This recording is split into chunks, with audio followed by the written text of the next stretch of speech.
was looking at step 2, the isomerization. And as we ended, Mike asked a question about what's happening within this and why would this reaction proceed forwards. And so this is one of the things that comes back to equilibrium, which again is that kind of pesky 152 subject, which half the class didn't take. Okay. What we're looking at is this reaction happening, going back and forth between these two species, and it eventually balances out. Okay. And so if we looked at equilibrium, did we talk about the whole seesaw thing with equilibrium? That didn't make any sense? Okay. So equilibrium is effectively a seesaw. Okay. Your equilibrium is that fulcrum. So we achieve a balance where it is now level. Okay. Depending on what that equilibrium constant is, the fulcrum may be in a different location along that lever. Okay. But it's still there, and we're still effectively achieving this idea of balance. Okay. It's leveled out. Okay. And because everybody tends to like to say that concentrations are the same, let's go ahead and shift the equilibrium a little bit. Let's shift it to here. So that would be my K value. Well, would this seesaw be level? Or would that be slanted? It should be slanted because of all our physics fun stuff. There's too much weight on the left based off that lever arm, and it's going to be depressed on the left. So how would we get it level? What would need to happen? Okay, I have to add more weight to the right-hand side or our product. So really what we're saying is that if we looked at this system, let's just say it was 2 to 1. Our product concentration is higher than our reactant concentration, which means what would we expect for a K value? It's always going to be positive because it's concentration of products over reactants. You'll never have a negative concentration. So our formula was again products over reactants. Our K value in this case is large. Okay? Really, all we're trying to say is it's larger than 1. Okay? That shows we're favoring the products. So let's just say for this reaction, just for giggles, that the equilibrium constant for this reaction is larger than 1. So as we're running glycolysis, we end up building a small excess of the fructose 6 phosphate. Okay. We'll still have glucose 6 phosphate sitting around. Okay. Well, what happens at this point? If I want to get more fructose 6 phosphate, what do I have to do?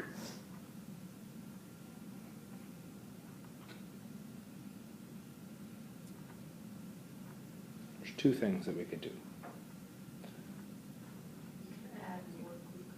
We could produce more glucose 6 phosphate. Okay? Remember, the precursor to this step was adding a phosphate to glucose to make glucose 6 phosphate. So if that precursor step is saying, oh crap, we need more energy, start dumping ATP in so we can get ATP out, right? That first step happens, we start increasing the concentration of glucose 6 phosphate. As that concentration goes up, we're now out of balance, and what has to happen? Well, I can now shift to forming the products and produce more fructose 6 phosphate. So that's, I would argue, the easy answer is by increasing the concentration of the reactants, we can cause that shift. Okay? What's the harder answer?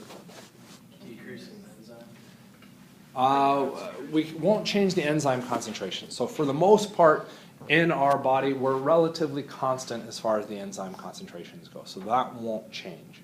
It's really going to be the substrate concentrations that change. Take away fructose? We could take away fructose 6 phosphate.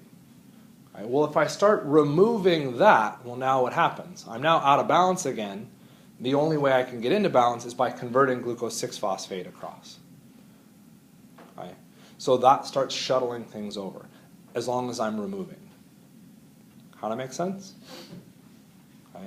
So with this equilibrium, there's not a control here, because if I make too much fructose 6 phosphate, what can I do? Well, I can say, well, that was too much. Send it back to making glucose 6 phosphate. Right? So it's not a control point reaction. That equilibrium kind of takes care of and maintains a homeostasis, okay, or a balance of the reactants and products. Kind of make sense? Okay. Would I expect large concentrations of either of these two species in a cell?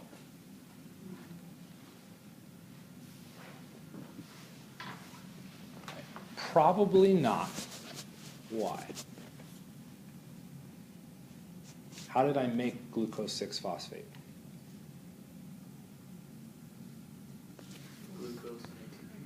Glucose and ATP. That was our previous step.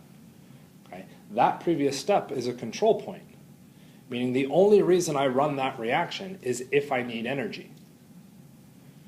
Okay? So I run that reaction to produce glucose 6-phosphate, which then says I can make fructose 6-phosphate so I can get energy out, right, at a later step in the reaction.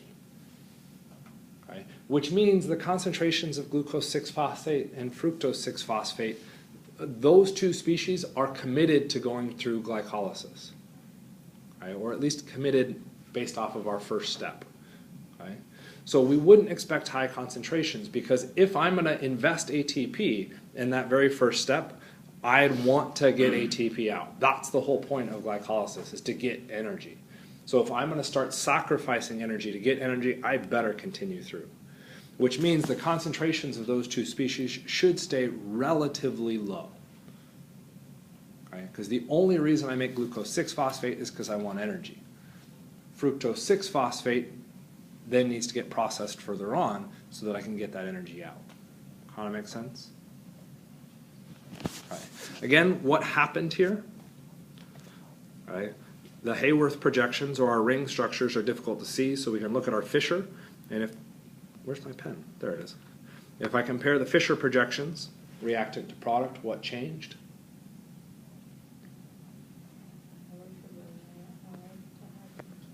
We went from an aldehyde to a ketone. The relationship between those two structures is that they are structural isomers. Right? So the enzyme used to convert from one isomer to another is known as the isomerase. Okay? Is just the base name. Because the ACE is our enzyme name, the isomer just saying I'm taking one isomer to another. So enzyme to make isomers. Really creative. Okay? That isomerase happens to work on what structure? Well, glucose phosphate. So the name of the enzyme becomes glucose phosphate isomerase. Okay? So it's just trying to reference a lot of that internal information. How might it do this reaction? Okay? This would get into my favorite part, which is looking at the organic mechanisms behind it.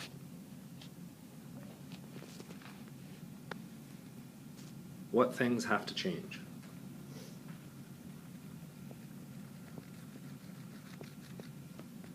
I need to clean up and get some space in here. So we said aldehyde and ketone. Okay, those are big changes. What are the small changes that have to happen to move from an aldehyde to a ketone? Okay. We're doing an elimination. What are we eliminating? What's that? Eliminating hydrogen from the oxygen to make a double bond. So we're losing this hydrogen. Okay, so we'll just call this lose hydrogen. Is that it? You just lost that one hydrogen? I want to be careful on pi bonds. So we can look at pi bonds and say, well, a pi bond is formed, except that if I draw a resonance structure of a pi bond, if I remove the circled hydrogen, what charge would the oxygen be? Negative. It already starts to equate to that. Okay? So we want to be a little bit cautious in saying that we're losing a pi bond or making a pi bond. We should be referencing more the other pieces, because the pi bond as a resonance structure we could make other ways. Whoops. What else?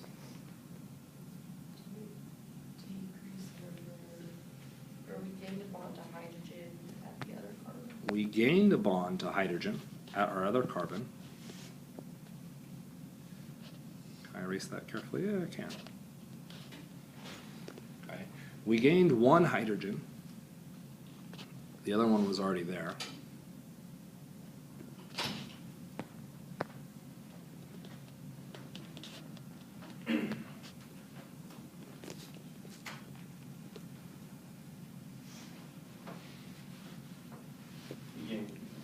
You lost a lot of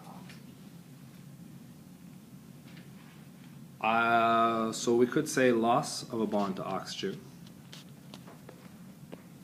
Right? We lost that bond to oxygen.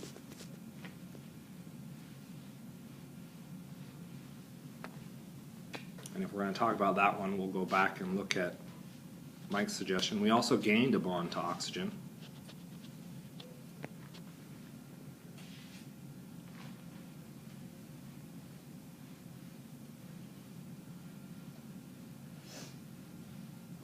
Anything else?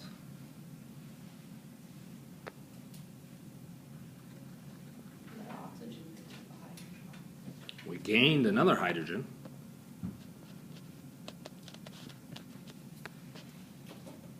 And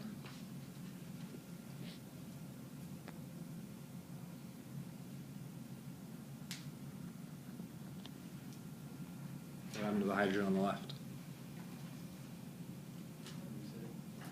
What's that? Did you lose that one too? We had to lose that one as well.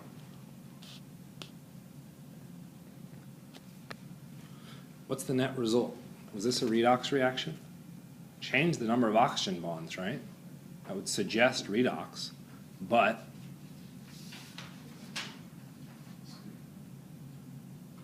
I lost an oxygen bond and gained an oxygen bond. The net result was neutral. So I didn't change the number of oxygen bonds. Maybe I changed the number of hydrogen bonds. Well, I lost a hydrogen, gained a hydrogen. I gained a hydrogen, lost a hydrogen. Is this a redox reaction? No. All right? Which would suggest that we don't need one of our redox mediators, like NAD plus or NADH. And if we erased out that middle section, did we need NAD plus or NADH? No, because, well, it's not a redox reaction. Right? So if we look at what's happening within our reaction, we can start to predict, do we need one of those intermediates or those mediators? Right? So this is why structure becomes important, because you can predict the need for those things. This case, we don't need it. How else could you figure that out? You memorized it. Right? So this is where we can run into which do you want to do? Memorize the crap out of everything, or look at some of the structural features and try and process through, is that necessary or is that not? Okay? So, no redox mediators necessary. Wrong eraser. Because I think this mechanism is kind of neat. Where do you think the weakest bond is in our starting material? That acidic hydrogen. Yes. That one you wrote in red. No. So one attached to The hydrogen attached to the carbon is actually more acidic. Why?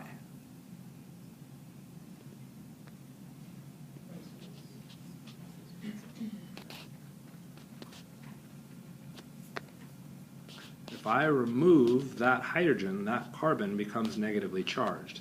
Which is more stable, a negative carbon or a negative oxygen? A negative oxygen. So why is that hydrogen more acidic then? That negative charge stabilized. That negative charge is stabilized via resonance in a structure known as the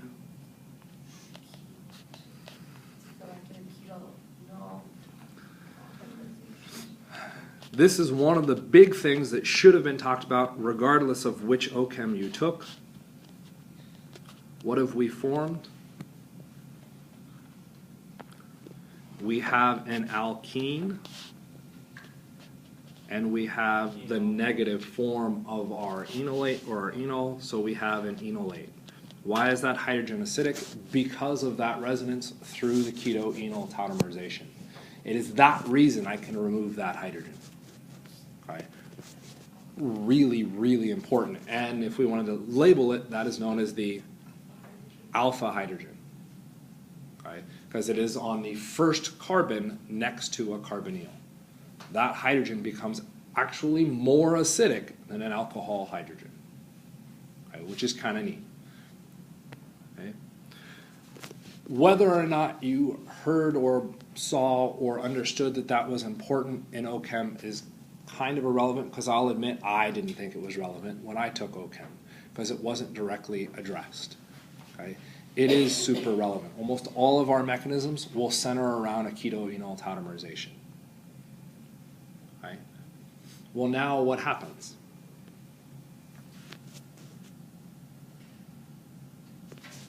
Okay. I'm starting to shift towards my aldehyde becoming an alcohol, which is good. I've got that negative oxygen. But I need the carbonyl.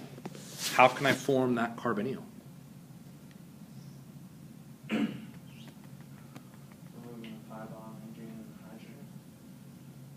Removing the pi bond and gaining the hydrogen where? To the carbon on the carbonyl. Right, the carbon of our former carbonyl, that one? Yeah, that needs to pick up a hydrogen, which would mean that carbon is becoming what charged? Negative. That's a negative next to a negative. Not a particularly good thing. So what could we do? Well, our enzyme could come along and fix the negative by doing what?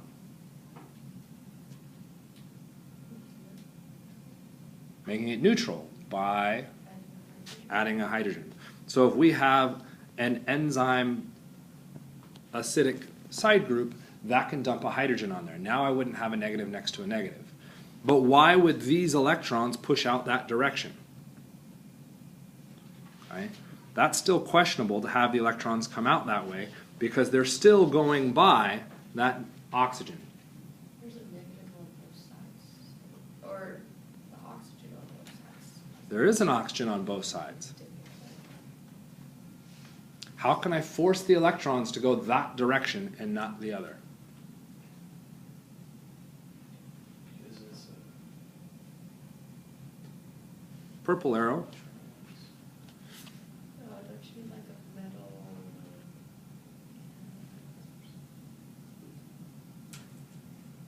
What happened? Broke off. Don't lose connection. Okay. Our enzyme can again come along, remove that hydrogen, making that oxygen negatively charged. Those electrons can swing in to make a pi bond, but then we would have exceeded the octet on that carbon. So what has to happen? We have to break a pi bond by shifting electrons away from it. And the result is a ketone and an alcohol, which is our final product. Okay. The enzyme is facilitating each and every single one of those steps. Okay. So it is contributing something to supply the hydrogens or remove the hydrogens at varying stages within the mechanism of this reaction. Okay. Does that look awful as a mechanism? Absolutely, because we didn't break it down into each of the individual steps. What I want you to do is get an idea or a feel for what's happening within that. This is why OChem is important. Okay? Questions?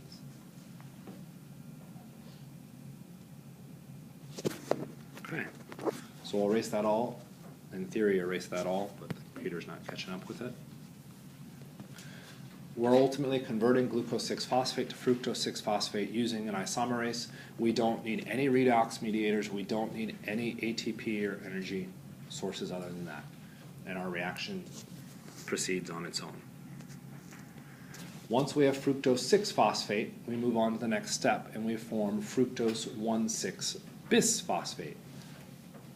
Bis for 2, because there are 2 phosphates now. Where did that second phosphate come from? ATP. What was the point of glycolysis? produce energy. To produce energy. And what have I done so far? I've consumed energy. That's kind of problematic, okay? So, again, this is going to be a control point in our reaction because it's taking energy away. The whole point is to produce energy. So this is now going to, again, be another control point, okay, that we have to watch out for. So ATP is going to be involved in this. If we go through and look at the conversion, all we're doing is adding that phosphate group, and we're adding that phosphate group where?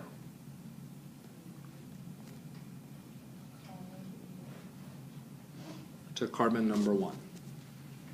Why could I have not done that from the get-go?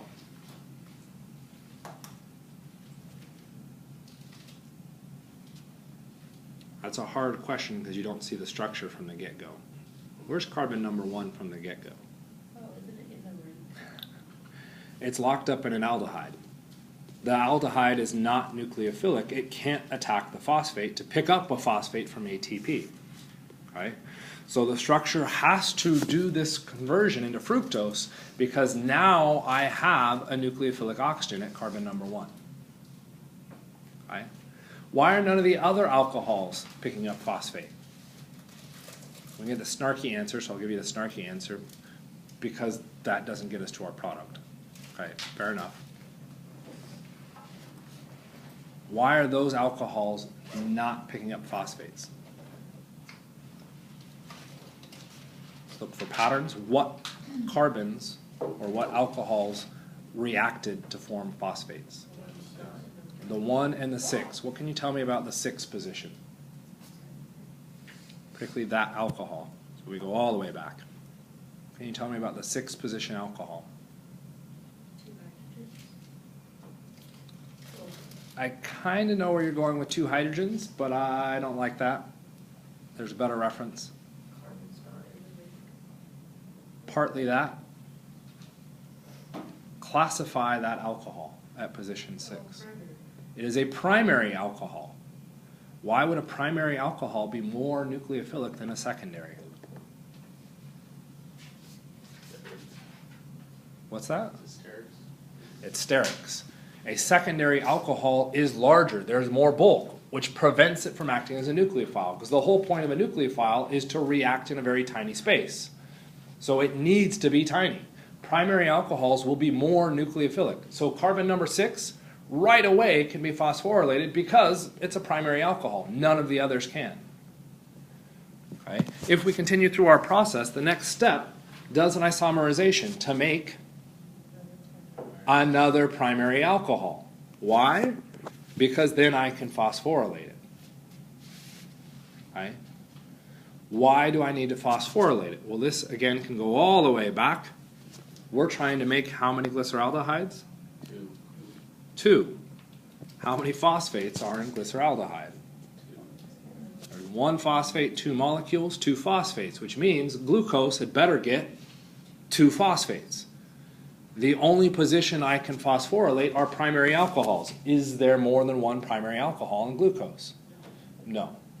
So all of our steps are trying to get those phosphates on there, but we have to have primary alcohols. Okay?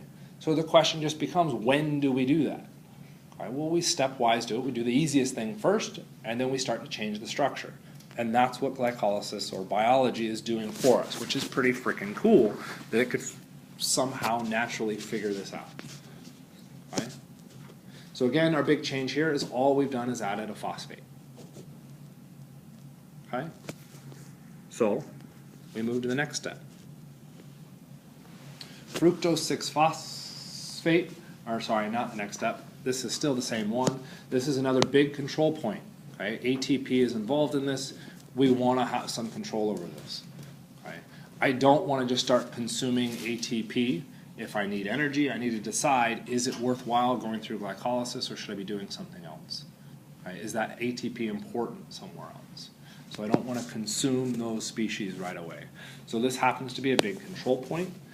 Interestingly enough, it is controlled by ATP and fructose 1,6-bisphosphate. Okay, well, what's fructose 1,6-bisphosphate?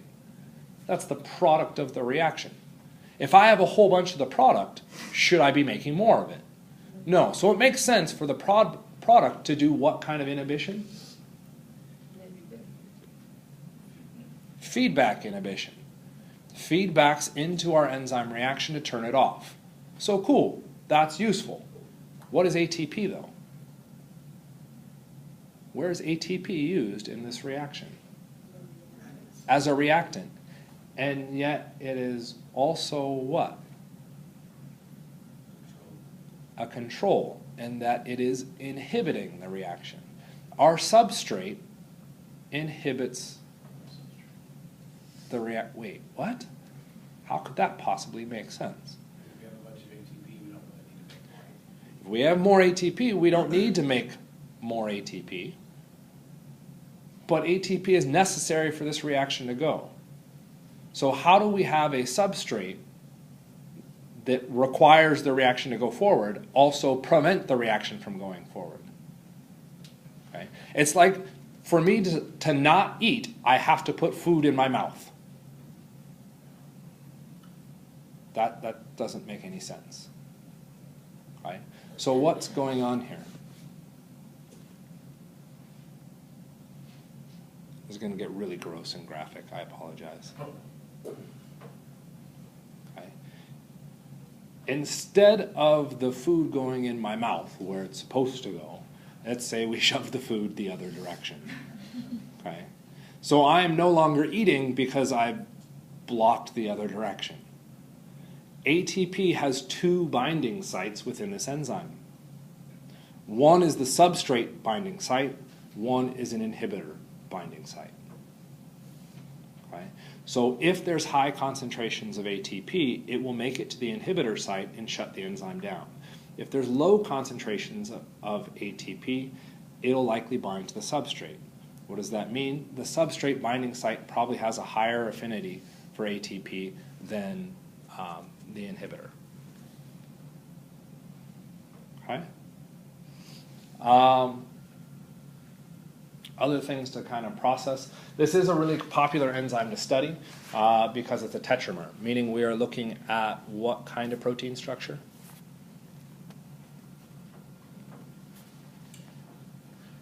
Quaternary protein structure, because there's 4 different protein pieces that have to come together. Okay? Depending on the composition of those protein pieces, we end up finding this enzyme either in muscle tissue or in liver tissue because it is processing the glucose for slightly different reasons. Right? So we get 2 different types that come in. You get the M-type subunit or the L-type, M for muscle, L for liver. In muscle tissue, you find primarily M4. In liver tissue, you find primarily L. I think I said that backwards. Muscle tissue, we have M4. Liver tissue, we have L4. What if we're not in muscle or liver? We get some combination of those. Okay? So we could go through and process different parts of our organism to get differing types of this enzyme. Okay? What happened in the reaction again? The big change? We added a phosphate. We added a phosphate using ATP, so the enzyme is called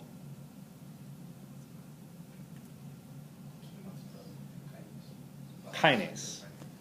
It's a kinase because we're using ATP to add a phosphate. Why do we call it phosphofructose? What are we reacting with? Fructose 6-phosphate. That's phosphofructose. Okay? So the name of the enzyme comes back to the name of the type of reaction that's happening. So kinase, phosphate, ATP. Okay? The first part of it is what is it acting on? Kind of makes sense? And if it doesn't make sense, you don't like that, then guess what you get to do?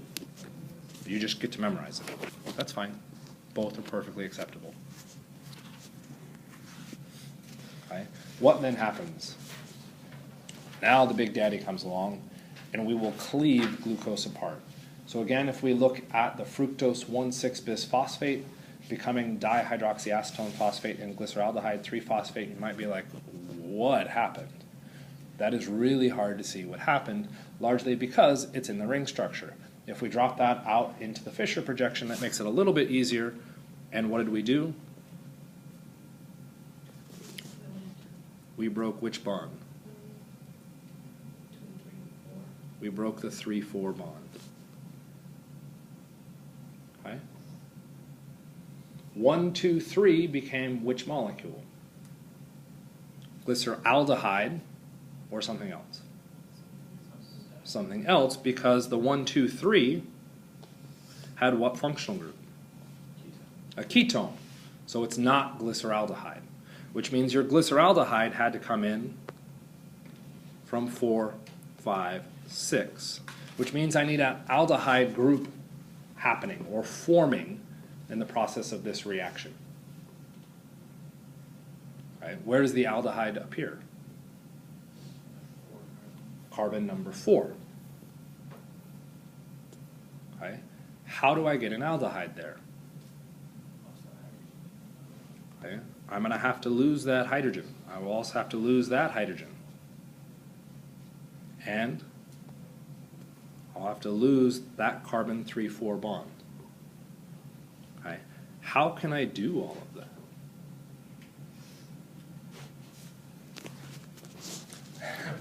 The fun answer is always the enzyme. The enzyme does it. Right? That's one of the reasons why I found biochemistry so frustrating, is most of the answers come down, oh, just the enzyme does it. Yeah, screw you very much. Okay? We can do better than that. What do you see as being reactive within that?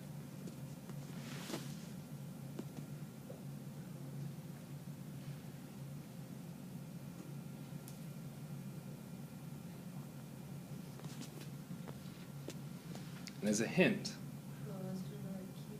it's another ketoenol. The question is, how does that ketoenol happen? All right, 2 and 3 is going to be a good ketoenol position to be evaluating. So making the enolate. Whoops, show that in red and converting that into a single bond. Well, to do that, we could remove this hydrogen, right? Except if we look at our product, is that hydrogen still there? Yes. So I kind of like that idea, but that's not going to work out so hot for us because we're removing that hydrogen to put it right back. And that doesn't affect where all the chemistry is happening down on the other end. Okay. And actually, we don't have to remove that hydrogen. What about what? That's the hydrogen that I was excluding. Well, that hydrogen isn't acidic, though. For that hydrogen to be acidic, it would need to be alpha to a carbonyl. Wouldn't it? Never mind. So there were 2 acidic hydrogens in this structure. The alpha to our carbonyl, which is that red hydrogen that's highlighted. If we do that, that doesn't break that bond. So that's not very helpful. What about taking the hydrogen from the oxygen? What if we take the hydrogen away from that oxygen?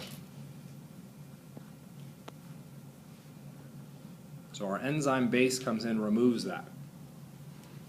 What position, what did we want to have happen at that carbon? Carbon number 4, back up here. I need a pi bond. So just do it.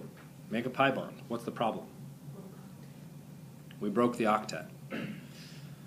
Well, if we were doing resonance, we'd have to move a pi bond. Well, we only have 1 pi bond. We're not doing resonance. What are we doing? We're going to do an elimination reaction. So we need to kick out a leaving group. Do we have a good leaving group? Yes. Carbon 1, 2, 3. How is that a leaving group? My God, that makes no sense. Well, look at the pieces. What do we have? So 1, 2, 3. We'd have a negative charge on that carbon. And you're saying that that is not a good leaving group?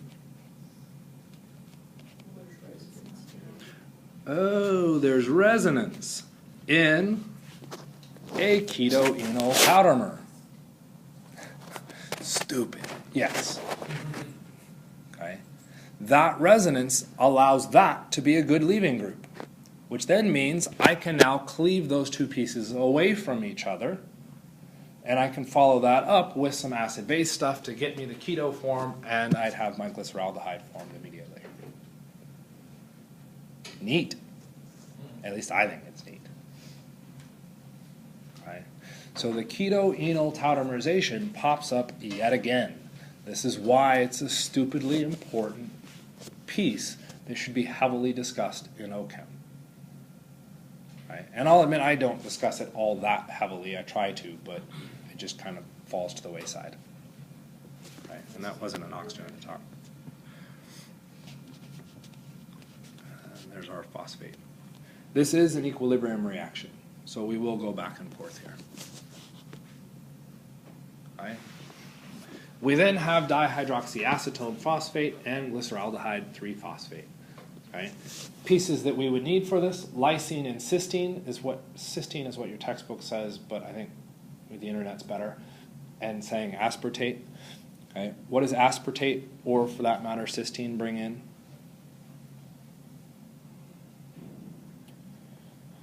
Some acid-base functionality. Cysteine's the SH. Okay?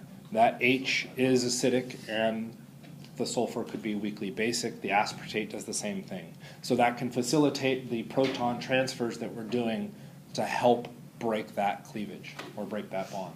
What does lysine bring in? What? Sort of. Anybody remember the structure for lysine? It is a basic amino acid.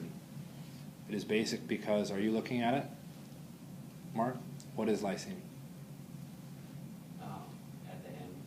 At the end, it has an NH3 plus. If we remove that hydrogen, what do we now have? A nucleophilic nitrogen.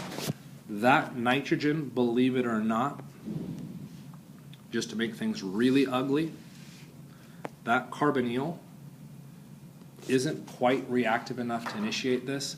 The nitrogen comes in and attacks that position, okay, forming the enamine.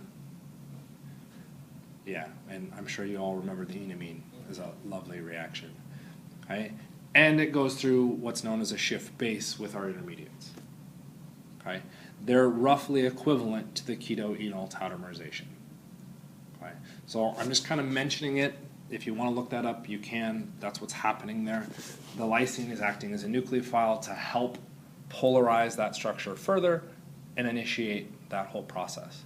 As it is with the carbonyl, it does not favor products very much, and we'd still get a lot of the reactants. When we shift it over to the enamine, we get a little bit more product formation. Okay, so it makes our equilibrium a little bit more favorable. Okay, so this is why most biochemists say what Chris suggested earlier, the enzyme does it. Okay, because they decided that they don't want to understand all the electron pushing, and they just want to know what happened. Okay, so you're looking at both pieces. You're looking at both the electron pushing, and you're seeing just the rote memorization of it. If it's just rote memorization, there's nothing for me to lecture on. You just have to memorize it. Okay, so I'm trying to show you some of that context. If we go all the way back, which I'm not going to do because it's too many slides back, the whole process of these initial steps of glycolysis was to make glyceraldehyde. Do I have just glyceraldehyde?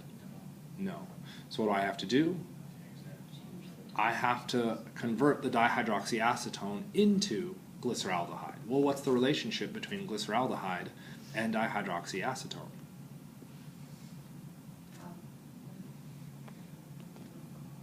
And it might help if we flip the dihydroxyacetone.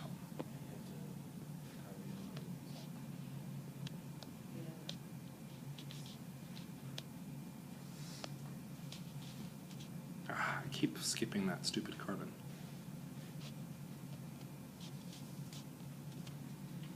What is the relationship? The alcohol and the carbonyl exchange locations. Meaning the relationships between those structures is that they are isomers. Any idea what enzyme we might be using? We might be using an isomerase. Oh, look at that!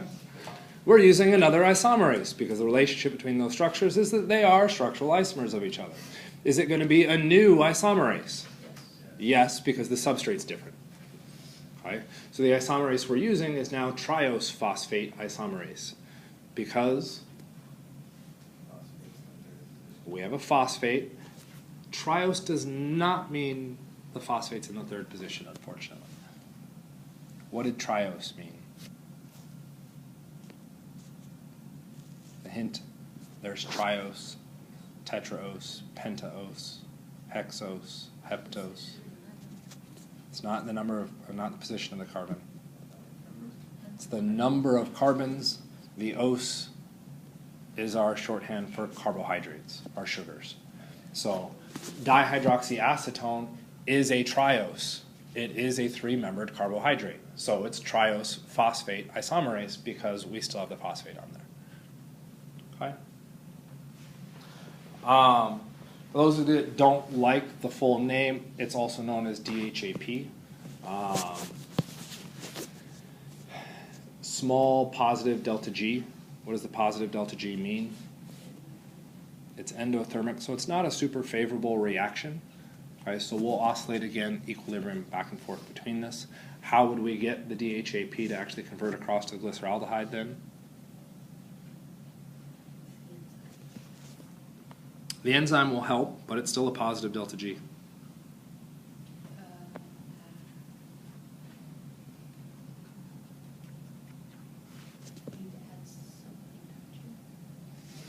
What happens if you remove glyceraldehyde? It's unbalanced. The equilibrium will shift to form that. So it may be an endothermic reaction, but it's effectively at your perfect level, right? Because we've got a very small delta G. It's almost exactly at zero, so it really isn't a big energy difference between the dihydroxyacetone and your glyceraldehyde. So if you start removing one, well, it's going to have to get produced. The other one's going to convert across through our equilibrium, Le Chatelet, all that fun stuff. Okay, make sense? So woohoo, we did the first part of glycolysis, and we've now made glyceraldehyde. Right? The whole point of this process was to make what? ATP. We wanted to make energy. Right? Well, if we take a look at our structure, do we have phosphates on this that we could potentially make ATP with? Yeah. How much ATP could I possibly make? 2, because I have 2 glyceraldehydes. So cool, I could make 2 ATP. I used 2 ATP to start this process. That's a pretty crappy return. Okay? Why initiate? Okay? So something else has to happen here so that I can produce more ATP. What's that something else? To make ATP, what do I need? ADP and phosphate. So what's going to happen? I need to put more phosphates on this. The phosphate source now, though, cannot be from ATP because then that defeats the purpose. Right? So we're going from glyceraldehyde. I was like, wow, that jumped fast. That's because it skipped a bunch of steps. This is our summary. Sorry. We're going from glyceraldehyde to pyruvate with the formation of ATP. Okay. So what happens? Step 1. What changed to our structure? We added a phosphate. Where did that phosphate come from?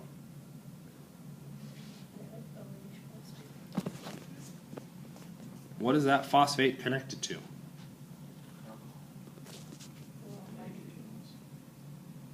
Nothing.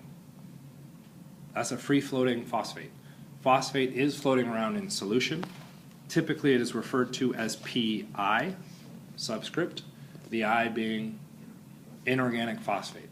So there are inorganic phosphates floating around. Okay? Let's push this a bit further. What happened? We added phosphate to our structure. We've done that before, and we call that enzyme a kinase. That ain't a kinase. Why not? Kinase requires ATP. This does not use ATP. So it is the transfer of a phosphate without ATP, not a kinase. Okay? So let's take a look at that enzyme. It's called a what? Dehydrogenase. Yeah, which sounds like Dehydro, meaning Removal. removal of something. So one option, hydro, sounds kind of like water. Okay? If we hydrate or dehydrate, we could remove water. Take a look, reactant to product. Did we really remove water? No. What did we remove? Hydrogen. So when we're calling it a dehydrogenase, what happened? We removed hydrogen. What kind of hydrogen did we remove? That's a tricky one.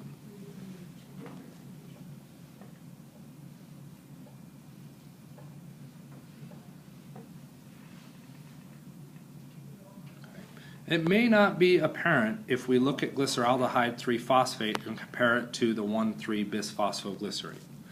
Okay. Remove that hydroxyl hydrogen from the phosphate.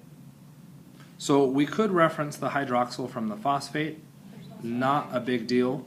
That's not going to be a big effect on the structure.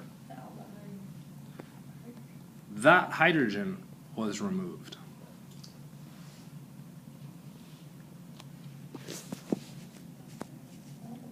What was it replaced with? Okay, an oxygen, which is later connected out to a phosphate. What charge do you think that oxygen is coming in as? Probably coming in as a negative. Okay, that seems reasonable. Which means that carbon must be what charge? Positive. What's the next question? Yeah. If we remove that. What does that mean the hydrogen is? And why are you balking at hydrogen being negative? Hydrogen is not stable as a negative. What else is involved in this reaction? NAD+, which converts to NADH by doing what? Taking what? The negative hydrogen. NAD+ is necessary for this reaction because we are losing a negative hydrogen. We're actually doing a redox reaction. We're converting an aldehyde into effectively a carboxylic acid. That's an oxidation reaction. Because we're doing an oxidation, we need a redox mediator. There's NAD+. That's why it shows up. Right? This is why it's called a dehydrogenase. It's not the removal of hydrogen, it's the removal of negative hydrogen, which, as Mark was suggesting, is hydride. It is that hydride that's causing this thing to be a nasty enzyme. That's the role of our dehydrogenase, is to remove hydride. Okay? We'll see that when we use our NAD+. This is a nasty mechanism. And by nasty, it also means it's super wickedly, awesomely cool. Okay? But it's a bit of a mess, so I don't really expect you to go through and do it, though I might have a slide that actually starts to look at some of the pieces. Cysteine is hugely involved in this. What do we say was special about cysteine? The sulfur. It was the SH. SH is awfully similar to the coenzyme A. Right? So the cysteine will act as a nucleophile and end up attacking that carbon. It's going to facilitate the transfer of electrons around so that we can dump that hydride onto NAD+, okay, through a very complicated reaction. Right? If we go back to the enzyme name, so dehydrogenase, that's a redox reaction. The hydro that we're referencing is hydride. Right? Because we're looking at hydride, we need a redox mediator. That's NAD+. Okay? The process of this reaction also dumps a phosphate group onto it. The phosphate's coming in ultimately to kick out the cysteine. Okay? And we end up with now a diphosphated, phosphorylated structure. Okay? Which is cool because I can now produce how many ATP from one glyceraldehyde? 2.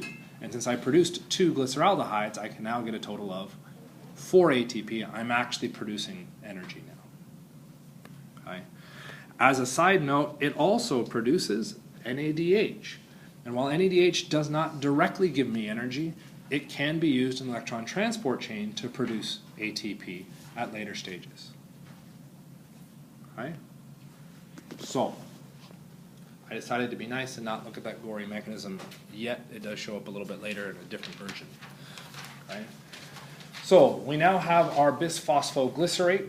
We can now start to offload the ATPs. Okay? Get rid of those phosphates. So ADP can come in and we'll transfer the phosphate from our glycerate to ADP. Okay? We are now transferring a phosphate using ATP, so the enzyme is a kinase. Wait, can you, Okay. I thought kinase broke phosphate off of it. So this is always a fun thing. Kinase transfers phosphate between something and ATP. Oh, okay. Either direction. Okay? And so a lot of the names for enzymes come from what we saw first, which meant we had to pull the enzyme out of the natural environment. And when we pull the enzyme out of the natural environment, it doesn't act the way we typically expect it to do. And in a lot of cases, we'll call something a dehydrogenase because when we studied it, it removed hydride. And yet when we dump that back into the native system, what does it do? It puts hydride back on. Okay? We still call it a dehydrogenase because of how it was discovered, okay? Even though it's doing the reverse. Okay? Why do we call it phosphoglycerate kinase? Because it's phosphoglycerate. Okay? So it's looking at those pieces again. Okay. A big term pops up now as well with this first step of the reaction. You get substrate level phosphorylation. Okay? We're transferring that phosphate group to make ATP, and we call that substrate level phosphorylation, not oxidative phosphorylation. Okay? Why? What is oxidative phosphorylation going to require? Oxidation. Okay? So oxygen needs to show up in that. We're not dealing with our aerobic conditions. That's really referring to the electron transport chain, and even that name is, or the oxidative phosphorylation is a bit kind of misleading because the phosphate isn't transferred using an oxidation reaction. It's transferred using a standard kind of enzyme substrate type phosphorylation, but the energy to produce that reaction is coming through oxidative phosphorylation or through oxidation. Okay? So if we're just looking at a standard enzyme chilling on its own, we're looking at substrate level phosphorylation. If to generate our ATP we move through the electron transport chain, that's oxidative phosphorylation. Okay? What happens in the next step? What changed? What's the relationship between those structures? This I find kind of irritating. Yeah, they look like isomers. Why is it not an isomerase? Well, because somebody decided that they didn't want to call it that. Okay. They're calling it a mutase because you change the location of one substrate to another position, or a piece of the molecule to another location. Whereas in the isomerase, we were changing where the electrons were located. We weren't moving a group. So in the moving of a group, we're looking at a mutase. Okay? Why would we move that group?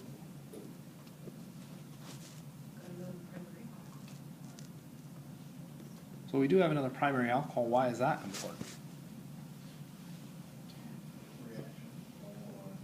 Well, you have the negative oxygen repelled with their negative charge. There's an interesting idea. The negative charge of our carboxylate now starts to butt up against the phosphate. We get an ion repulsion, meaning that phosphate is now going to potentially be easier to break off the structure. I could now potentially transfer that to ADP. Okay, so what happens in the next one? Ooh, we're still not doing that. That's a bit bizarre. What happened here?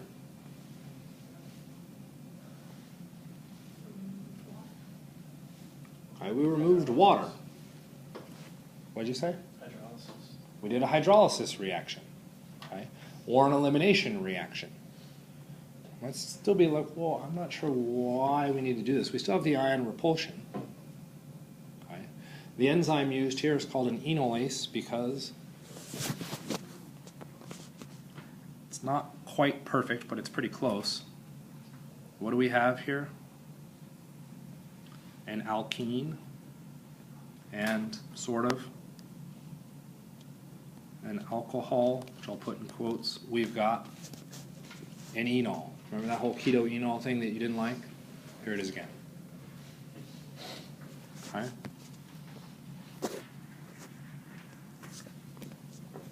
And now what happens? Well, now we can kick it off. Right? And end up back at our pyruvate. Okay? So some of those processes on deciding why we need to do them can come from looking at the energetics of those individual structures. It can also happen if we keep in focus where we're trying to get to. We're trying to get to pyruvate, which has the carbonyl next to the carboxylic acid. If we go back and look at our primary phosphate, I would need a carbonyl next to it. There's no driving force to form a carbonyl there. Okay? By shifting the phosphate further along, that can now build a driving force to help initiate those reactions. Okay? And so what ends up happening, our ADP can come in and attack our phosphate. That can kick out the electrons to form our carbonyl. But then what happens? We break the octet, so we have to move a pi bond. We can shuttle those electrons there to form our enolate. That negative carbon can pick up a hydrogen. So is the driving force in this case the enol? The enol is really what's pushing this reaction along. Without that stable intermediate, we can't transfer the phosphate out. We have to stabilize the product. Okay? And if we had tried to do that, let's see, do I have it back here? Here, and had ADP come in, well, where could that negative go?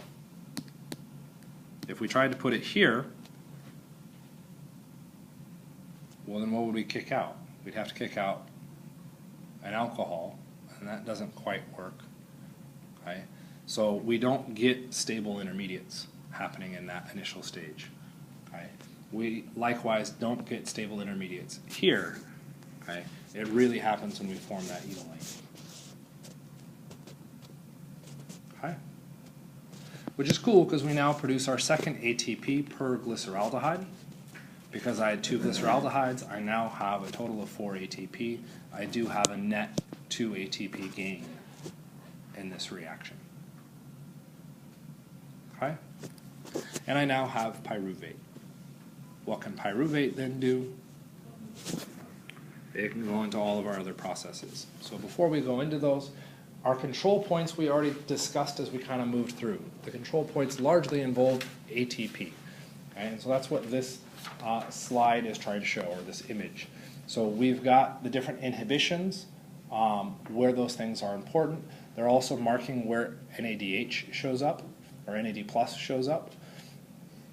We've got our last step inhibited by ATP. Pyruvate in and of itself isn't a big deal, or we don't want floating around a whole lot of, so we can process that out as soon as we form it, which means pyruvate being a high energy molecule, we can hold that a little bit until we actually need to produce ATP. Once we form pyruvate, we're now kind of committed to the Krebs cycle, and the issue with the Krebs cycle is we produce a ton of ATP. Right? So we want to control that last step and say, nah, don't do that quite yet. Right? The other control points are, again, things that involved ATP. Right? Involved putting in ATP. Okay? Kind of make sense? That last step for ATP, I thought we got ATP. You get ATP out at that last step, but the issue comes down to what pyruvate is then used for. Pyruvate is then committed to the Krebs cycle. And what happens in the Krebs cycle? We get tons of ATP. So we will hold off on that last step, on running that, because if we run that, we're going to produce not 1 ATP, but 30. So that goes back to kind of like fed vacuum condition? Yes. Yeah. Okay.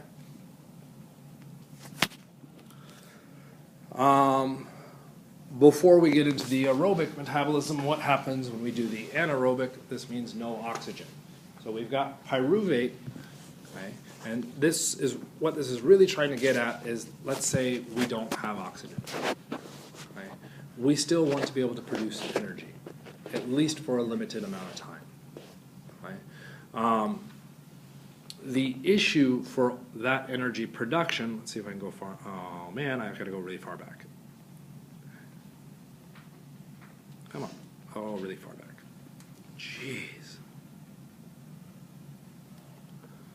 If we go through and look at our system here, our pyruvate could then go out into the Krebs cycle and we can get tons of energy, okay, at later steps through oxidative phosphorylation. Okay. But what if we don't have oxygen? Okay, how am I going to produce energy? Well, if I can't produce it through Krebs cycle, then I can just do glycolysis. But what happens as I run glycolysis?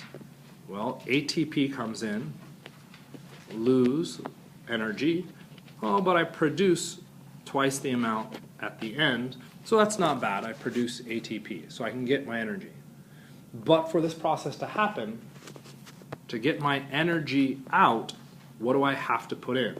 Don't tell me ATP. We've already addressed that. We need the redox mediator. We need NAD+. There's a finite amount of each of these molecules floating around in solution, okay, at any given site. So as I go through and run glycolysis, I start converting my NAD+ into NADH. To continue the process along, yes, I can get some energy out. Cool. But then eventually what happens? I run out of NAD+. Now glycolysis is shut down. That was my only source of energy. Right? Well, now the cell has to go, okay, we are now desperate for energy. To get more energy, I need more NAD+. I need a system that can convert NADH back into NAD+. Right? Oxidative phosphorylation does a great job of that, but that only works if I have oxygen. So we have to invent a new system that takes that NADH and converts it into NAD+. Right? And that's what we're looking at within our anaerobic processes. And because those steps, those are relatively short, I think 1 to 2 steps, we start with those as opposed to looking at the Krebs cycle. So what we can do in at least humans, our mammalian systems, is pyruvate will react with NADH to make lactate. Well, lactate isn't a big deal. The big deal is that we're making NAD+. That's our issue. We want the NAD+ back. So we've created this surplus of NADH because there's no oxygen to get rid of it. Right? And we now need to get rid of it, convert it back into the NAD+. So what ends up happening is another enzyme, lactate dehydrogenase, comes in. What are we transferring here if we're using NADH? Hydrides. And when we transfer hydrides, we have a dehydrogenase. What's that dehydrogenase acting on?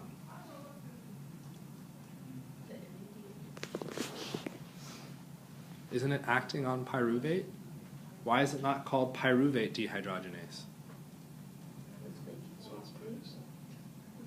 Because it produced lactate. So when we go back and think about all of our other enzyme names, it was always about what it produced?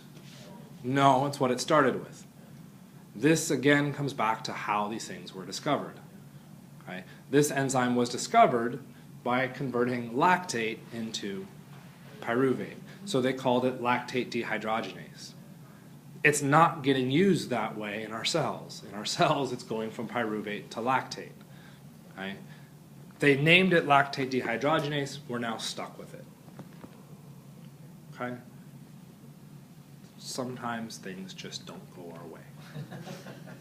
Okay? It is still a dehydrogenase, so you should at least be able to nail that down. Nailing down the rest of the name is ultimately going to be a memorization thing. There isn't anything else you can do with that. Okay? If we go through and take a look at what's happening, NADH becomes the NAD+. Where does that H minus? So NADH, when you think NADH, you should be thinking H minus. Where does that H minus go? Carbon. There's 3 carbons. I don't accept that. It'll go through and attack the carbonyl carbon because that is our electrophilic carbon because why is it positive? The oxygen's withdrawing electron density. We'd form a negative oxygen. What do we need to stabilize a negative oxygen? That's where the positive hydrogen's coming in. Okay? See the general pieces? This is another tetramer molecule. You get H4 or H for heart and M for skeletal. Why might we want different versions of this?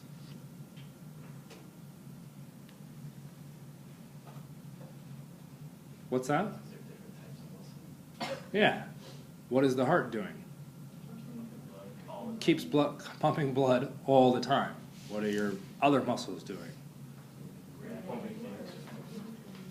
Generating energy, moving things if we need to. So if we don't need to, we don't worry about it. Right? Since the heart has to function all the time, we have different roles, we're going to end up with different versions of this enzyme. Again, it comes back to the tetramer quality. You can have H4, all 4 tetramer, or all 4 pieces are the same protein, or you can move into muscle, skeletal muscle. They're known as the M type, and you need 4 of those pieces. Okay? In this process, we end up forming lactate, which is technically an acid. So it can dump hydrogen off, and we would feel in our muscles the burning sensation because we're generating acid inside our body. Yes, it is unpleasant. That's why it burns. Okay? So, what happens in alcoholic fermentation? That could be fun. We work out and we get drunk.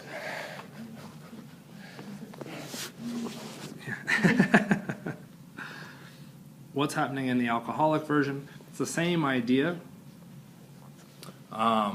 We're taking our pyruvate molecule and we are going to remove CO2 to form acetaldehyde. The acetaldehyde can then get reacted with a dehydrogenase. Okay. Again, we need a dehydrogenase because the goal was dealing with our NAD plus NADH. We need to convert the NADH into NAD plus. Okay, we have to transfer that hydride. So eventually we need the dehydrogenase. Okay. That dehydrogenase then converts our acetaldehyde into ethanol, and then we kill off the organism and we drink it. Hooray, beer. Yeah. Okay. Lactic acid does it a little bit quicker because we're taking pyruvate and we're immediately producing our NAD plus, going through the dehydrogenase right away. Okay. Just as a side note, why else? What is the other happy side effect of producing the alcohol? CO2, which means, hooray, carbonated beer. Okay? So it's just trying to get you to recognize that we need NAD+. That's the big point. Right? When we're looking at our anaerobic systems, we need to produce that NAD+ so we can continue to produce energy. It is a losing cycle. Because we end up either forming lactic acid, which burns. If we generate enough of that, that burns everything and that kills you. Drops the pH. Okay. Drops the pH, which would then change your pH system, which then changes your structures, which then changes protein function of everything. Okay. That's pretty dead. Okay. Same kind of deal with our ethanol. Ethanol is a poison. Okay. If we generate enough of that ethanol, it kills everything. Which is one of the reasons why beer was invented, or why we ended up using alcoholic versions of things, because we didn't have to worry about bacteria being in the water because, well, the alcohol killed it. Right? It also kind of kills us, but, you know, love, hate. And with that, I don't know how much, well, it's just facts. So we can end with facts. When we're looking at our ethanol, we do that extra step where we decarboxylate, right? Because we lost what? What is this functional group known as? Carboxylic acid, if it's protonated. If it's deprotonated, it's a carboxylate. So in the process of running this reaction, what did I do?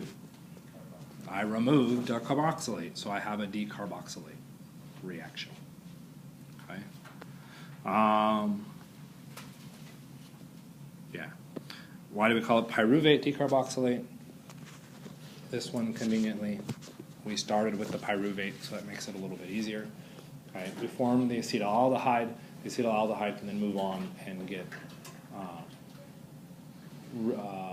oxidized once more to get us our alcohol and our NAD+. This might be, shucks, because this is like a nice one. Diamine pyrophosphate. Yeah, this is a bit long, so I won't talk about this. We'll end it right here. But we'll talk about the neat little issues of what thiamine is doing, vitamin B, and how it facilitates this reaction. It's a big mechanism, one of those kind of fun things or not fun things, depending on your opinion. So we'll start that on Tuesday.